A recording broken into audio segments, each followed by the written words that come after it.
أعوذ بالله من الشيطان الرجيم. بسم الله الرحمن الرحيم. الحمد لله الذي أنزل على عبده الكتاب ولم يجعل له عوجا قيما لينذر بأسا شديدا من لدنه ويبشر المؤمنين الذين يعملون الصالحات أن لهم أجرا حسنا ماكثين فيه أبدا وينذر الذين قالوا اتخذ الله ولدا ما لهم به من علم ولا لآبائهم كبرت كلمة تخرج من أفواههم إن يقولون إلا كذبا فلعلك باخع نفسك على آثارهم إن لم يؤمنوا بهذا الحديث أسفا إنا جعلنا ما على الأرض زينة لها لنبلوهم أيهم أحسن عملا وإنا لجاعلون ما عليها صعيدا جرزا أم حسبت أن أصحاب الكهف والرقيم كانوا من آياتنا عجبا إذ أوى الفتية إلى الكهف فقالوا ربنا آتنا من لدنك رحمة وهيئ لنا من أمرنا رشدا فضربنا على آذانهم في الكهف سنين عددا ثم بعثناهم لنعلم أي الحزبين أحصى لما لبثوا أمدا نحن نقص عليك نباهم بالحق إنهم فتية آمنوا بربهم وزدناهم هدى وربطنا على قلوبهم إذ قاموا فقالوا ربنا رب السماوات والأرض لن ندعو من دونه إلها لقد قلنا إذا شططا هؤلاء قومنا اتخذوا من دونه آلهة لولا يأتون عليهم بسلطان بين فمن أظلم ممن افترى على الله كذبا وإذ اعتزلتموهم وما يعبدون إلا الله فأووا إلى الكهف ينشر لكم ربكم من رحمته ويهيئ لكم من أمركم مرفقا وترى الشمس إذا طلعت تزاور عن كهفهم ذات اليمين وإذا غربت تقرضهم ذات الشمال وهم في فجوة منه ذلك من آيات الله من يهد الله فهو المهتد ومن يضلل فلن تجد له وليا مرشدا وتحسبهم أيقاظا وهم رقود ونقلبهم ذات اليمين وذات الشمال وكلبهم باسط ذراعيه بالوصيد لو اطلعت عليهم لوليت منهم فرارا ولملئت منهم رعبا وكذلك بعثناهم ليتساءلوا بينهم قال قائل منهم كم لبثتم قالوا لبثنا يوما أو بعض يوم قالوا ربكم أعلم بما لبثتم فبعثوا أحدكم بورقكم هذه إلى المدينة فلينظر أيها أزكى طعاما فليأتكم برزق منه وليتلطف ولا يشعرن بكم أحدا إنهم إن يظهروا عليكم يرجموكم أو يعيدوكم في ملتهم ولن تفلحوا إذا أبدا وكذلك أعثرنا عليهم ليعلموا أن وعد الله حق وأن الساعة لا ريب فيها إذ يتنازعون بينهم أمرهم فقالوا ابنوا عليهم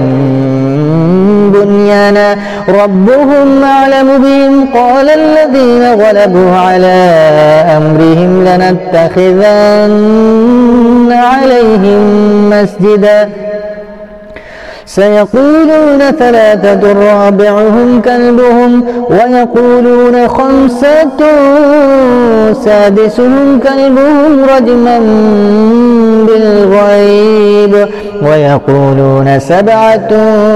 وثامنهم كلبهم قل ربي أعلم بعدتهم ما يعلمون إلا قليل فلا تمار فيهم إلا مراء ظاهرا ولا تستفت فيهم منهم أحدا ولا تقولن لشيء إني فاعل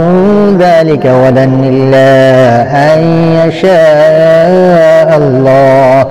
واذكر ربك إذا نسيت وقل عسى أن يهديني ربي لأقرب من هذا رشدا ولبثوا في كهفهم 300 سنين وازدادوا 9 قل الله أعلم بما لبثوا له غيب السماوات والأرض يبصر به ويسمع ما لهم من دونه من ولي ولا يشرك في حكمه أحدا واتل ما أوحي إليك من كتاب ربك لا مبدل لكلماته ولن تجد من دونه ملتحدا واصبر نفسك مع الذين يدعون ربهم بالغداة والعشي يريدون وجهه ولا تعد عيناك عنهم تريد زينة الحياة الدنيا ولا تطع من أغفلنا قلبه عن ذكرنا واتبع هواه وكان أمره فرطا وقل الحق من ربكم فمن شاء فليؤمن ومن شاء فليكفر إنا أعتدنا للظالمين نارا نحاط بهم سرادقها وإن يستغيثوا يغاثوا بماء كالمهل يشوي الوجوه بئس الشراب وساءت مرتفقا إن الذين آمنوا وعملوا الصالحات إنا لا نضيع أجر من أحسن عملا أولئك لهم جنات عدن تجري من تحتهم الأنهار يحلون فيها من أساور من ذهب ويلبسون ثيابا خضرا من سندس واستبرق متكئين فيها على الأرائك نعم الثواب وحسنت مرتفقا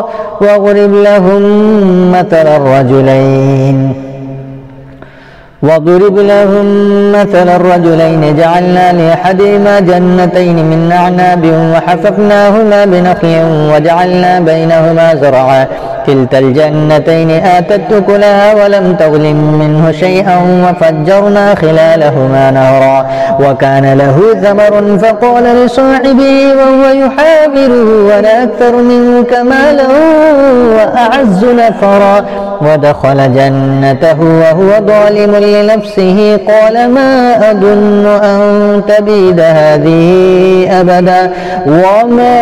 أظن الساعة قائمة ولئن رددت إلى ربي لأجدن خيرا منها منقلبا قال له صاحبه وهو يحاوره وكفرت بالذي خلقك من تراب ثم ثم من نطفة ثم سواك رجلا لكن هو الله ربي ولا أشرك بربي أحدا ولولا إذ دخلت جنتك قلت ما شاء الله لا قوة إلا بالله إن ترني أنا أقل منك مالا وولدا فعسى ربي أن يؤتيني خيرا من جنتك ويرسل عليها حسبانا من السماء فتصبح صعيدا زلقا ويصبح ماؤها غورا فلن تستطيع له طلبا وأحيط بثمره فأصبح يقلب كفيه على ما أنفق فيها وهي خاوية على عروشها ويقول يا ليتني لم أشرك بربي أحدا ولم تكن له فئة ينصرونه من دون الله وما كان منتصرا هنالك الولاية لله الحق هو خير ثوابا وخير عقبا واضرب لهم مثل الحياة الدنيا كماء إن أنزلناه من السماء فاختلط به نبات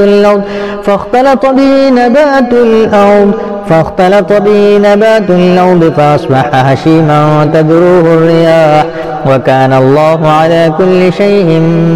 مقتدرا المال والبنون زينة الحياة الدنيا والباقيات الصالحات خير عند ربك ثوابا وخير نملا ويوم نسير الجبال وترى الأرض بارزة وحشرناهم فلم نغادر منهم أحدا وعرضوا على ربك صفا لقد جئتمونا فرادا كما خلقناكم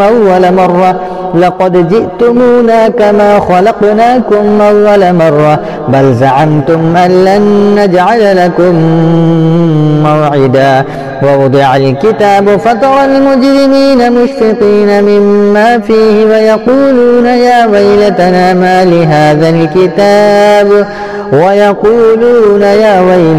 ما لهذا الكتاب لا يغادر صغيرة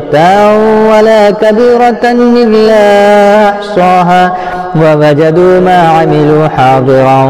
ولا يظلم ربك أحدا وإذ قلنا للملائكة اسجدوا لآدم فسجدوا إلا إبليس كان من الجن ففسق عن أمر ربه أفتتخذونه وذريته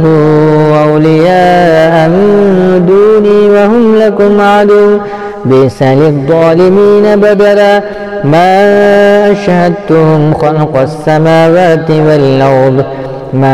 أشهدتهم خلق السماوات والأرض ولا خلق أنفسهم وما كنت متخذ المضلين عضدا ويوم يقول نادوا شركائي الذين زعمتم فدعوهم فلم يستجيبوا لهم وجعلنا بينهم موبقا ورأى المجرمون النار فظنوا أنهم مواقعوها ولم يجدوا عنها مصرفا ولقد صرفنا في هذا القرآن للناس من كل مثل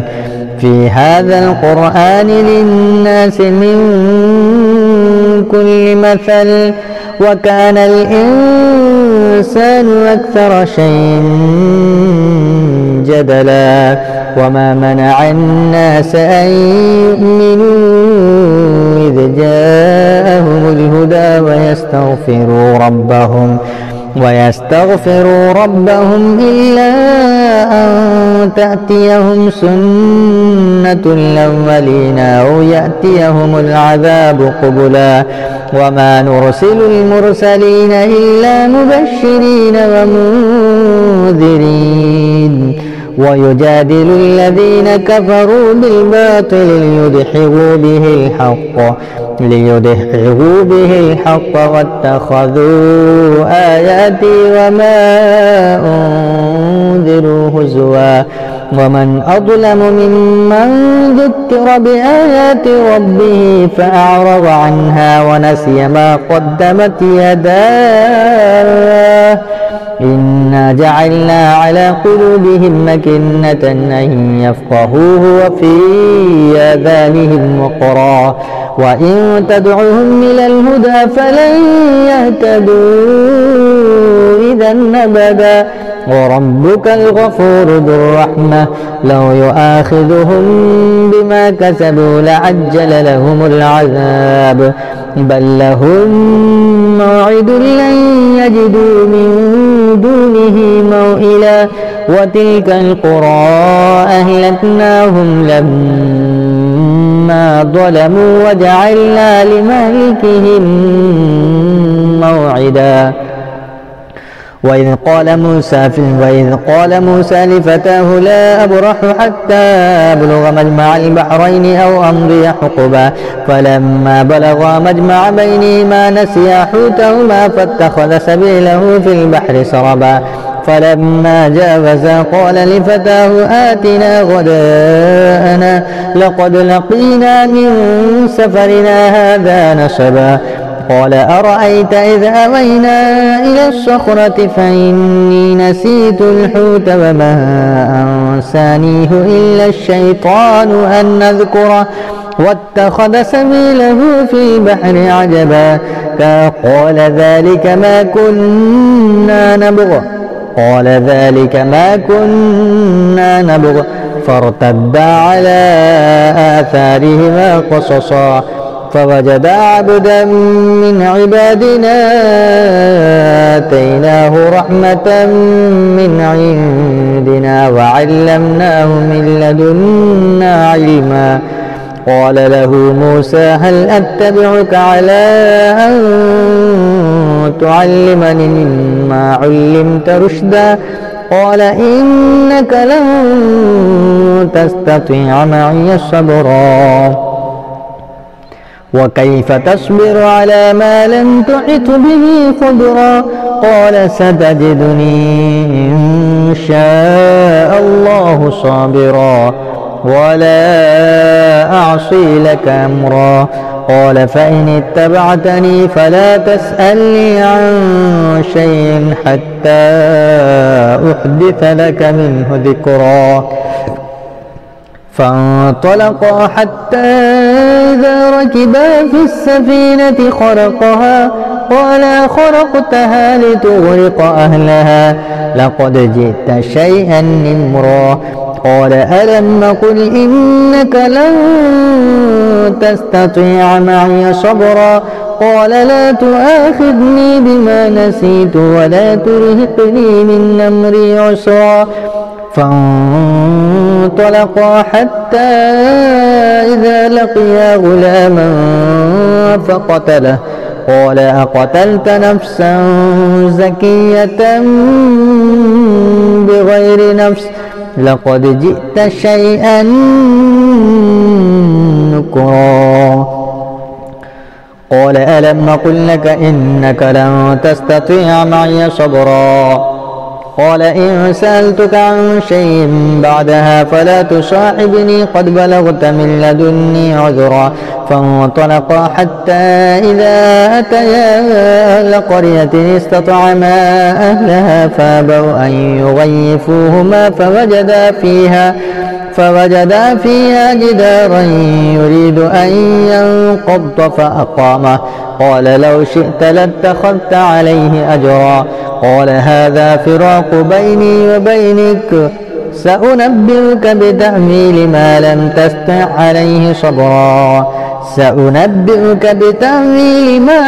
تستطع عليه صبرا أما السفينة فكانت لمساكين يعملون في البحر فأردت أن أعيبها وكان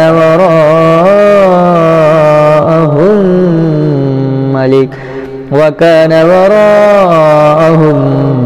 ملك يأخذ كل سفينة غصبا وأما الغلام وأما الغلام فكان أبواه مؤمنين فخشينا أن يرهقهما طغيانا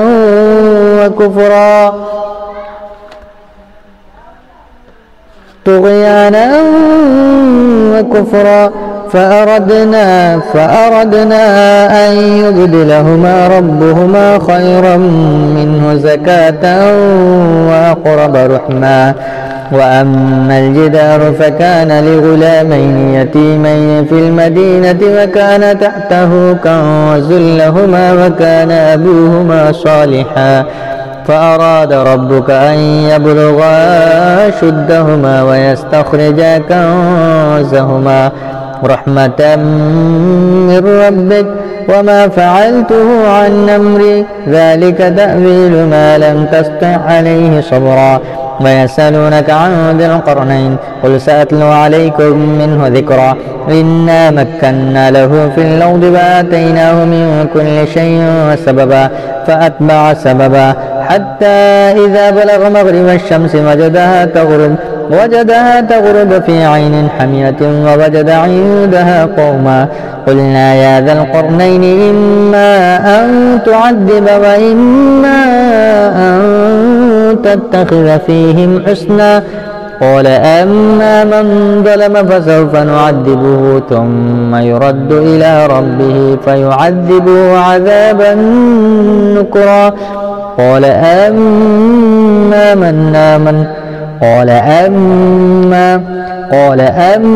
من ظلم فسوف نعذبه ثم يرد إلى ربه فيعذبه عذابا نكرا. وأما من آمن وعمل صالحا فله جزاء الحسنى وسنقول له من أمرنا يسرا. ثم أتبع سببا حتى إذا بلغ مطلع الشمس وجدها تطلع على قوم لم نجعل لهم من دونها سترا كذلك وقد أحطنا بما لديه خبرا. ثم أتبع سببا حتى إذا بلغ بين السدين وجد من دونهما قوما لا يكادون يفقهون قولا. قالوا يا ذا القرنين إن ياجوج وماجوج مفسدون في الأرض فهل نجعل لك خرجا على أن تجعل بيننا وبينهم سدا. قال ما مكني فيه ربي خير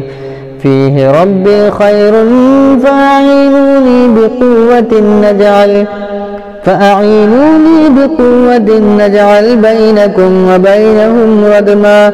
آتوني زبر الحديد حتى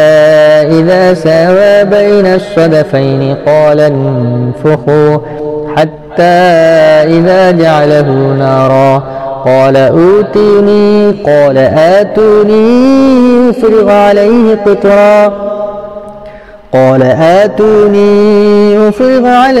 قطرا. آتوني زبر الحديد حتى إذا ساوى بين الصدفين قال انفخوا حتى إذا جعله نارا قال آتوني أفرغ عليه قطرا. فما استطاعوا أن يظهروا وما استطاعوا له نقبا. قال هذا رحمة من ربي فإذا جاء وعد ربي جعله دكا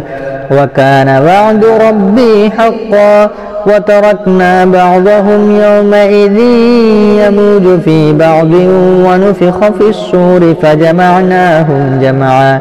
وعرضنا جهنم يومئذ للكافرين عرضا. الذين كانت أعينهم في غطاء عن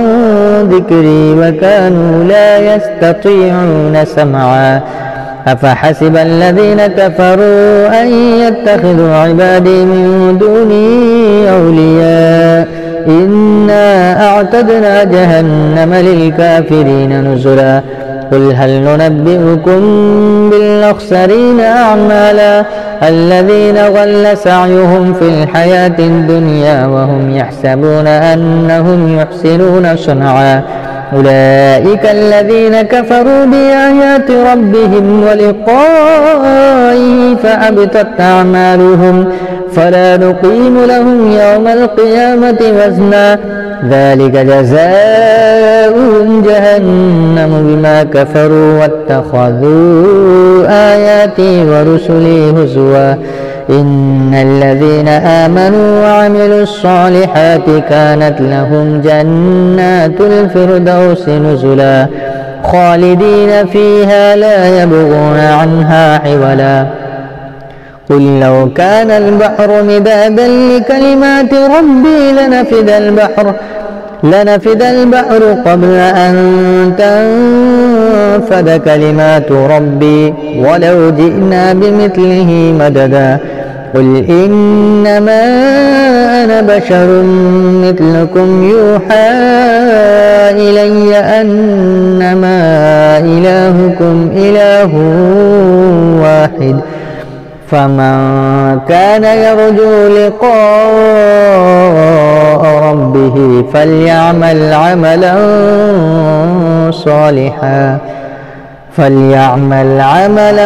صالحا ولا يشرك بعبادة ربه